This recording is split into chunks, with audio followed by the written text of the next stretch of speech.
একজনকে নামানোর জন্য গিয়েছিলাম, বলেছিলাম বাবু এই কাজটার মধ্যে আসো, নেটওয়ার্ক কাজ শিখিয়ে দেবো, মিটিং টিটিং সব শিখিয়ে দেবো, তুমি পারবে। জানেন আমি পাস করা, আমি কি পাস?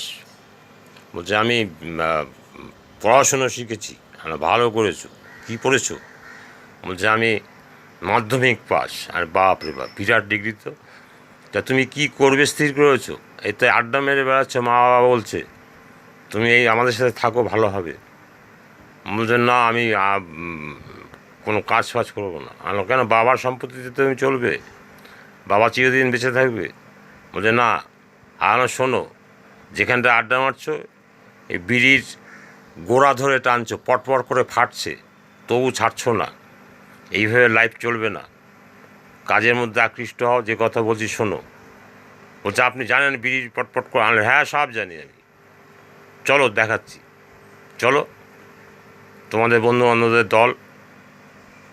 বলছেন না ঠিক আছে, আপনার কী কাজ করতে হবে? আমরা কী কাজ করতে হবে, এবার লাইনে আসো, বসো, ভালো করে বসো, চুপচাপ বসো, শোনো। নামিয়েছি, দাঁড় করিয়েছি। এইভাবে আপনাকে জোর করে, কালমেঘ কেউ খেতে যায় না, তার টাকরার মধ্যে কালমেঘ ঢালতে হয়, নাক চেপে ধরতে হয়, গড় গড় করে, তারপর লাস্টে খাবে, তার আগে খাবে না।